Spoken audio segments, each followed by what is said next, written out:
यह कहानी एक निशा नामक लड़की की है जो कि अपने ससुराल में रहती है।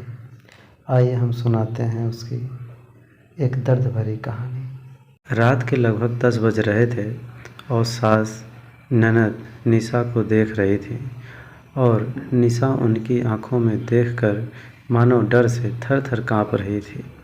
उसकी सास चिल्लाकर बोली, तुम्हारी हिम्मत कैसे हुई मेरे घर में इस तरह से रहने की? 7 दिन भी नहीं हुए मेरे घर में आकर तुम्हें और खुद को मालकिन समझने लगी। आने दो मेरे बेटे को, तुम्हारे हाथ पैर न तुड़वा दिए तो मेरा नाम भी शकुंतला नहीं। आज क्या हुआ क्या पता। सास जितनी निर्दयी थी उतना ही निर्दयी अपने बेटे को भी कर दिया था। हर एक नई दुल्हन अपने पति के घर जाने के लिए राह देखती है, पर निशा वह तो उसके पति की राह भी कभी नहीं देखती, क्योंकि वह अपने पति से बहुत डरती थी। मन ही मन में भगवान को यह मनाती थी कि उसका पति आज भी घर न आए, पर जब तक उसका पति घर पर न आए तब तक उसे उसके सास खाना खाने नहीं देती थी। इतनी निर्दयी उसकी सास थी कि वह रसोई घर को भी ताला लगा कर रखती थी। ऐसा क्या हुआ था कि शकुंतला निशा को इस प्रकार का दुख दे रही थी, और निशा के पति मतलब राहुल का ऐसा क्यों स्वभाव था कि नई दुल्हन होकर भी वह अपने पति की राह नहीं देखती थी। निशा और राहुल की शादी 5 महीने पहले हुई थी। निशा को माँ बाप नहीं थे। ग्रेजुएशन की पढ़ाई होते ही उसके चाचा चाची ने उसकी शादी करवा दी। निशा की जिम्मेदारी से उसके चाचा चाची मुक्त हो गए। उसकी चाची ने उसकी शादी के बाद के त्यौहार भी मनाए नहीं। उसे 4 दिन के लिए मायके में त्यौहार मनाने के लिए भी नहीं बुलाया। उसकी शादी करके जिम्मेदारी से मुक्त हो गए बस। निशा के ससुराल में उसकी सास शकुंतला, पति राहुल और ननद प्रतिमा, जिसकी शादी पक्की करके सगाई कर दी थी, छोटा सा परिवार था। सुखी और शांतिपूर्ण गृहस्थी के सपना लेकर निशा इस घर में आई थी, पर सपना तो सपना ही रह गया। हर समय सपना सच होना कम मुमकिन होता है। उसका भी सुखी गृहस्थी का सपना तो सपना ही रह गया। निशा की उम्र लगभग 20 साल की थी और राहुल लगभग 30 साल का। दोनों के बीच में लगभग 10 साल का अंतर था। सास शकुंतला ने निशा के लिए 10 नियम बनाए थे। सुबह 4 बजे उठकर पूरे घर की सफाई करना, बाद में नहाकर भगवान की पूजा करना, फिर रसोई में जाना, हमेशा सर पर पल्लू रखना, सबसे पहले खाना ना खाना, मतलब सब के खाने के बाद ही निशा खा सकती थी। ऐसे और भी कितने नियम कायदे कानून शकुंतला ने निशा के लिए बनाए थे। निशा को यह नियम पालन करने की पड़ते थे, पर अभी उम्र ही क्या थी उसकी। उस वक्त उसके हाथ से अगर भूल हो भी जाती तो उसका पति या उसकी सास या फिर उसकी ननद उसे सज़ा देते ही देते थे।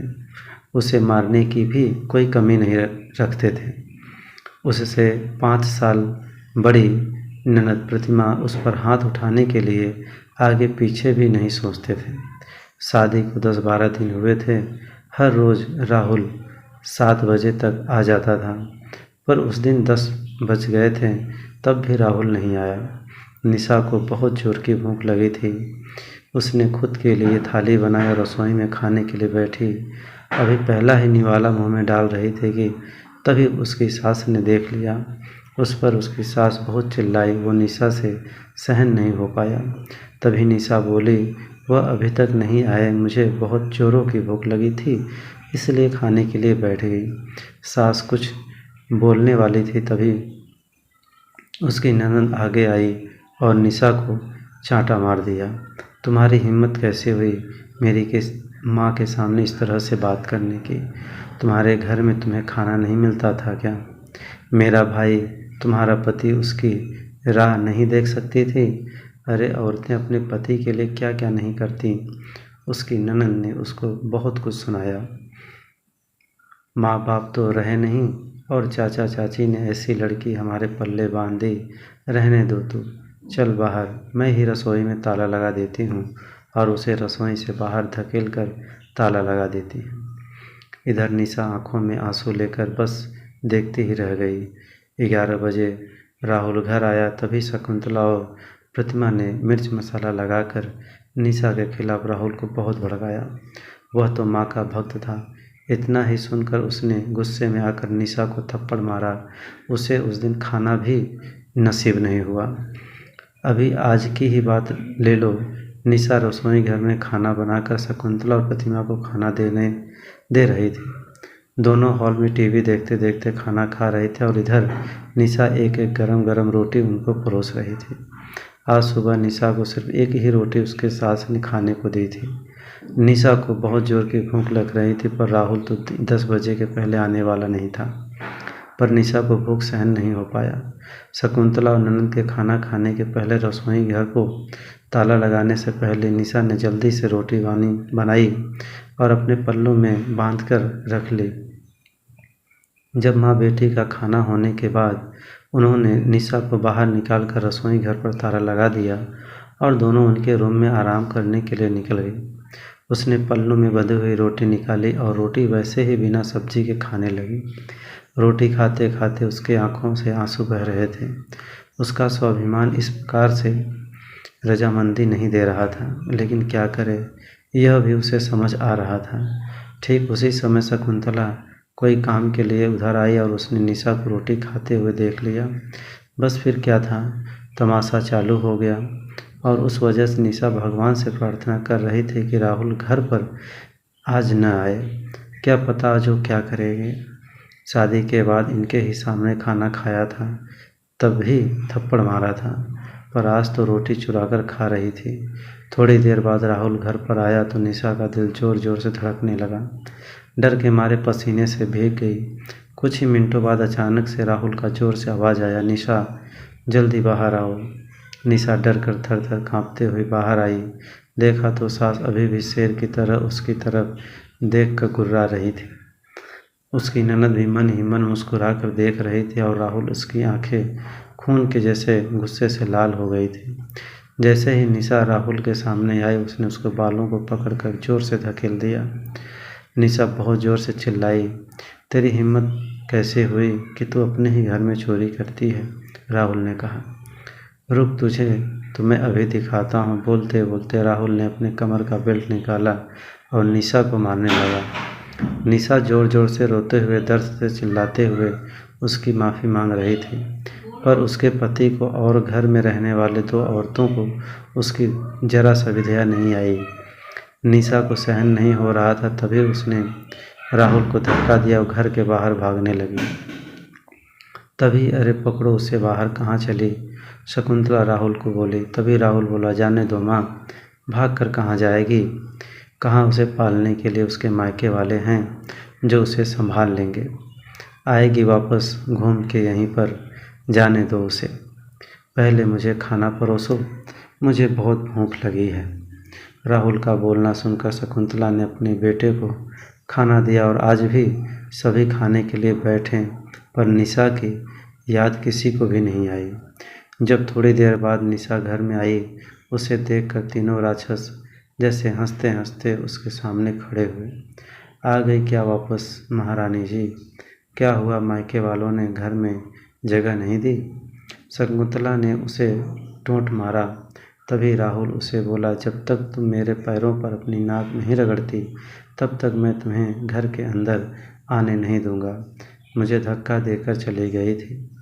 अब राहुल के मन में, उसकी माँ के मन में जितना भी बेइज्जत करने की इच्छा थी, उसने उसकी बेइज्जती की। उसके बाद प्रतिमा ने भी बोला, इतनी जल्दी से माफ़ मत करना भैया। अब अगर इसे माफ़ किया न तो कल यह सिर पर चढ़कर नाचने लगेगी। ऐसी लड़की का क्या भरोसा? अरे भरोसा तो अभी हमें तो तुम पर भी नहीं रहा। जो अपनी भाभी का सम्मान नहीं कर सकती, वह लड़की हमारे घर का क्या मान बढ़ाएगी? अचानक निशा की पीठ के पीछे से प्रतिमा के होने वाले ससुर की आवाज़ आई और वह अंदर आए। उन्हें देखते ही तीनों के चेहरे का रंग उड़ गया। अरे समधी जी, आप कब आए? शकुंतला साड़ी ठीक करके माथे पर पल्लू लेकर बोलने लगी।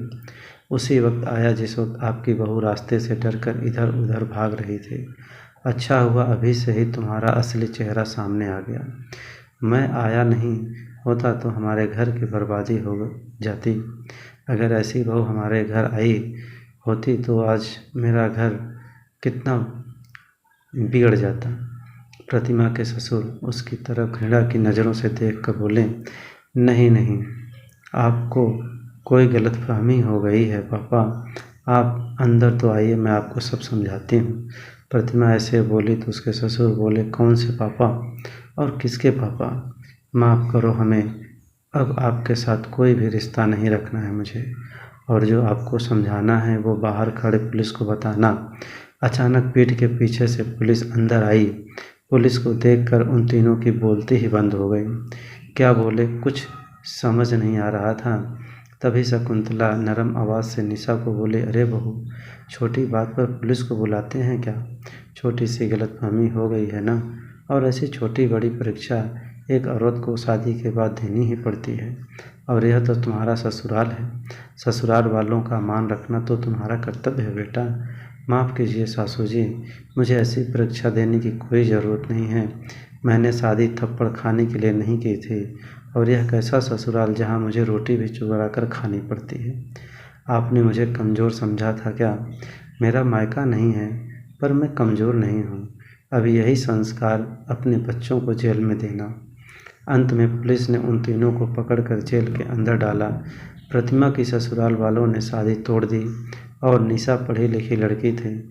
उसे एक अच्छे बैंक में जॉब मिल गया, और उसके साथ साथ निशा एक एनजीओ के साथ काम करके लोगों को घर में होने वाले घरेलू हिंसा के बारे में जागरूक करती थी। उसने अभी सही मायने में अपनी ज़िंदगी की नई शुरुआत की थी।